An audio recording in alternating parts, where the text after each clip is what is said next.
तीसरा खंड, बुद्ध ने क्या शिक्षा दी। तीसरा भाग, धम्म क्या है। पहला पाठ, जीवन की निर्मलता बनाए रखना धम्म है।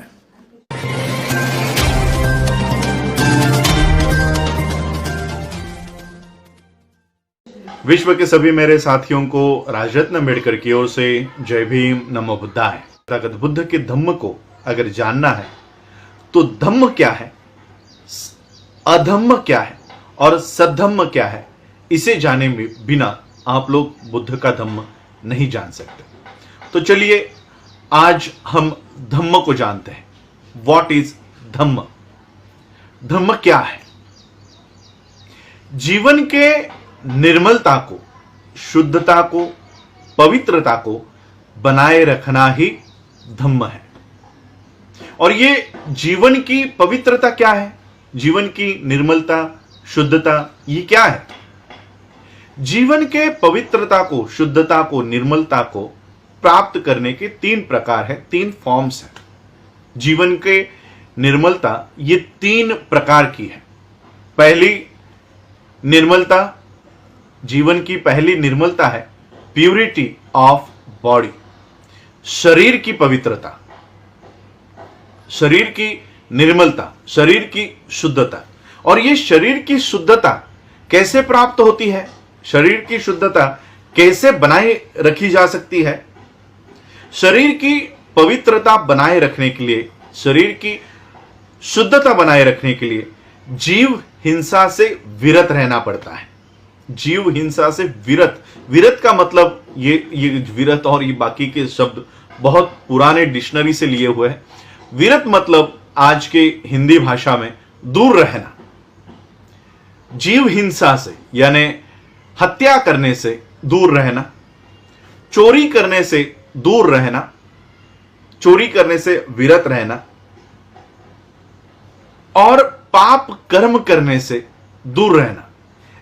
इन चीजों से, हत्या, चोरी और पाप कर्म करने से जो व्यक्ति दूर रहता है, विरत रहता है, उसे शरीर की शुद्धता प्राप्त होती है। उसके बाद जीवन की निर्मलता को, शुद्धता को बनाए रखने का दूसरा प्रकार है वाणी, वाचा, स्पीच, प्यूरिटी ऑफ स्पीच, वाचा की शुद्धता, अपने बोल की शुद्धता। और यह कैसे बनाई जाती है? यह जीवन की शुद्धता का दूसरा प्रकार है। और यह वाणी, वाचा की शुद्धता बनाए रखने के लिए झूठ बोलने से विरत रहना पड़ता है। असत्य कथन करने से, झूठ बोलने से दूर रहना पड़ता है, तब जाकर वाणी की शुद्धता प्राप्त होती है। और तीसरा प्रकार है मन की शुद्धता। मन की शुद्धता कैसे प्राप्त होती है? डॉक्टर बाबा साहब अंबेडकर जी ने यहां पर एक उदाहरण देकर मन की शुद्धता के बारे में समझाया है। डॉक्टर बाबा साहब अंबेडकर लिखते हैं कि अगर किसी भिक्खु को उसके मन में काम भावना या काम इच्छा अगर निर्माण होती है तो उसे पता चल जाता है कि उसके मन में काम इच्छा उत्पन्न हुई है। अगर उसके मन में काम इच्छा निर्माण उत्पन्न नहीं भी होती है तब भी उसे पता रहता है कि उसके मन में अभी कोई काम इच्छा उत्पन्न नहीं हुई है। जो अपने मन के ऊपर जागरूक रहता है, सचेत रहता है, कब किस वजह से काम भावना निर्माण होती है, किन कारणों की वजह से काम भावना, काम इच्छा उत्पन्न होती है, ये जो व्यक्ति जानता है और भविष्य में ऐसी काम इच्छा, काम भावना उत्पन्न ना हो जिसके लिए वो प्रयत्नशील होता है, उसके मन में, उसके जीवन में मन की शुद्धता स्थान ले लेती है। और सिर्फ काम भावना ही नहीं, जिसके मन में दुष्ट विचार, द्वेष की भावना, द्वेष के बारे में भी इसी तरह से बाबा साहब अंबेडकर जी ने समझाया है कि जिसके मन में द्वेष निर्माण होता है तो उसे पता चल जाता है कि मेरे मन में अब द्वेष निर्माण हो गया है। वो इसके ऊपर जागरूक रहता है, सचेत रहता है। जब उसके मन में द्वेष नहीं निर्माण होता तब उसे पता चलता है कि मेरे मन में अब कोई द्वेष नहीं है। भविष्य में इस तरह का द्वेष निर्माण ना हो, इसके लिए जो प्रयत्न करता है उसे मन की शुद्धता प्राप्त होती है।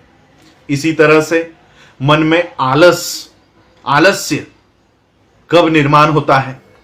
नींद, निद्रा, उत्साह, घबराहट, उत्कंठा, उत्तेजना, संदेह, शक, हिचकिचाहट, घबराहट, ये सारी भावना जिस मन में उत्पन्न होती है और जिसे पता चलता है कि अब मेरे मन में ये सारी भावना निर्माण हो गई है, जिसके ऊपर वो सचेत होता है, जिसके ऊपर वो जागरूक होता है, और जब ये भावना नहीं भी निर्माण होती तब उसे पता चलता है कि मेरे मन में अब ये सारी भावना निर्माण नहीं हुई है, और जो भविष्य में ये भावना निर्माण ना हो इसके लिए जो प्रयत्नशील होता है उसे मन की शुद्धता कहते हैं।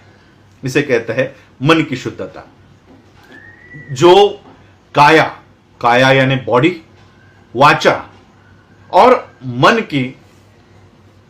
मन से शुद्ध होता है और पवित्र होता है, जो निष्पाप होता है, शुद्ध होता है, पावित्र्य युक्त होता है, उसे लोग अकुशल कर्म धो डालने वाला, अकुशल कर्म मिटा देने वाला, ऐसा निष्कलंक व्यक्ति के नाम से उसे जाना जाता है। उसकी पहचान निष्कलंक व्यक्ति के नाम से होती है। यह है purity of body, purity of speech और प्यूरिटी ऑफ माइंड। शरीर की शुद्धता, वाचा की शुद्धता और मन की शुद्धता। जीवन के पवित्रता को बनाए रखने में 5 बाधाएं आती है, 5 वीकनेसेस, 5 दुर्बलताएं आती है। ये बाधाएं धम्म में प्रशिक्षण लेने में ये बाधाएं उत्पन्न करती है। ये 5 बाधाएं कौन सी है? ये 5 बाधाएं क्या है? किसी की हत्या करना, जो चीज तुम्हारी नहीं है वो चीज ले लेना यानी चोरी करना, कामुक या दुष्ट प्रथाओं का पालन करना, झूठ बोलना,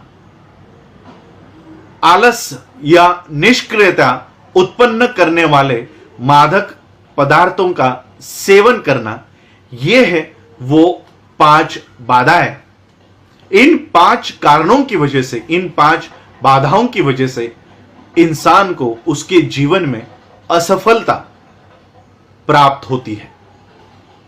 जब ज्ञान का अर्जन करना होता है तब ज्ञान अर्जन के मार्ग की ये 5 बाधाएं जब दूर हो जाती है तब 4 तरह के सचेतन, 4 तरह के माइंडफुलनेस या 4 तरह की जागरूकता उत्पन्न होती है।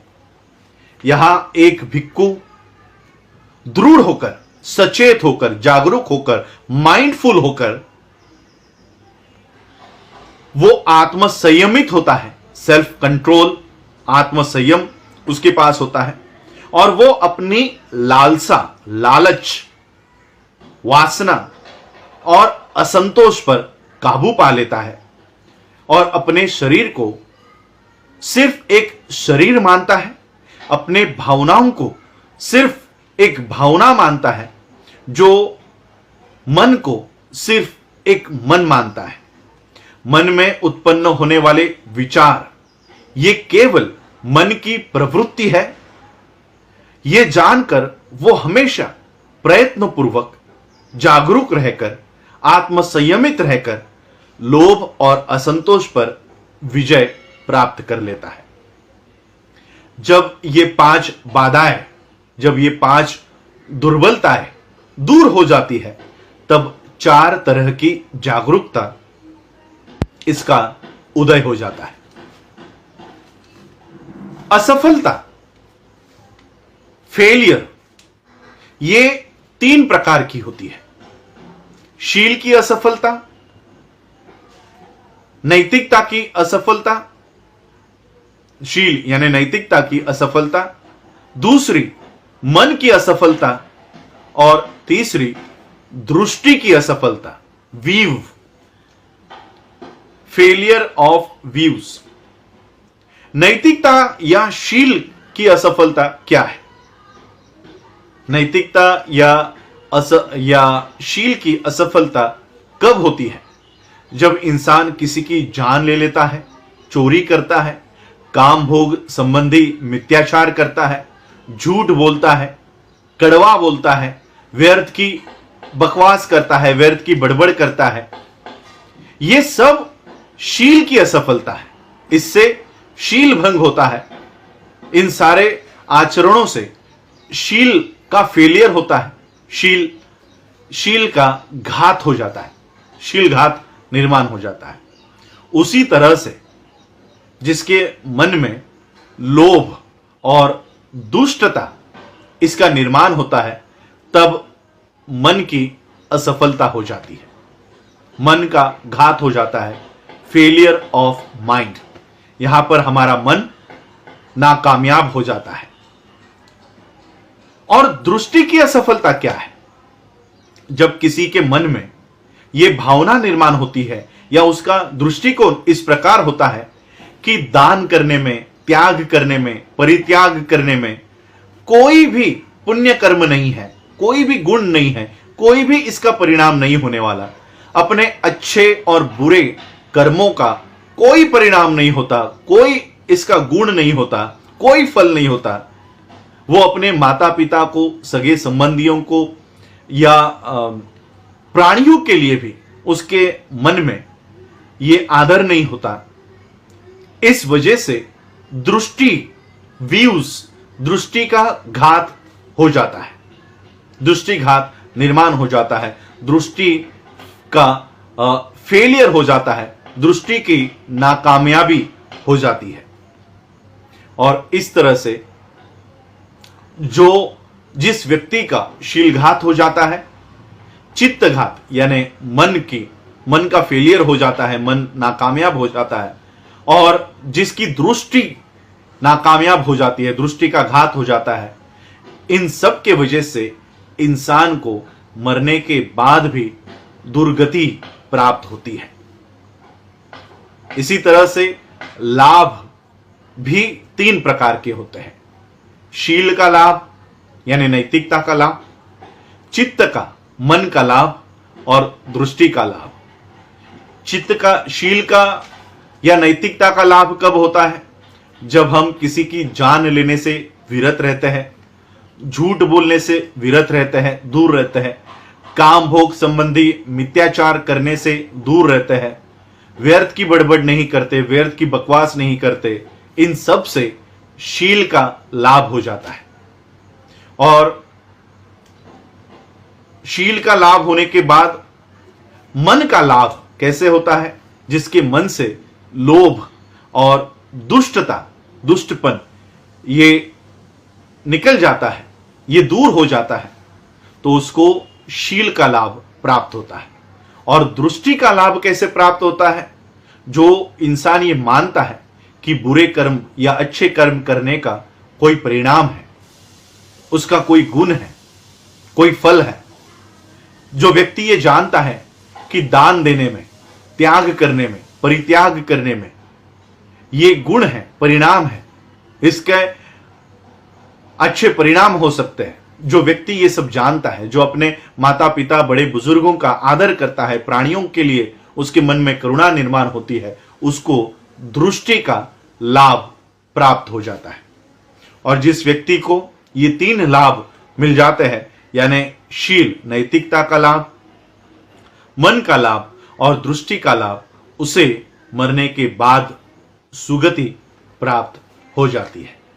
तो यह है धम्म क्या है, उसका पहला चैप्टर। ऐसे और 5 चैप्टर है जो धम्म को समझाने में हम लोगों के लिए मददगार साबित होंगे। तो आज हमने पहला चैप्टर देखा, कल हम व्हाट इज धम्म, धम्म क्या है, इसका दूसरा पाठ हम देखेंगे। आज आप लोगों ने मुझे सुना, उसके लिए आप सभी लोगों का आभार, धन्यवाद।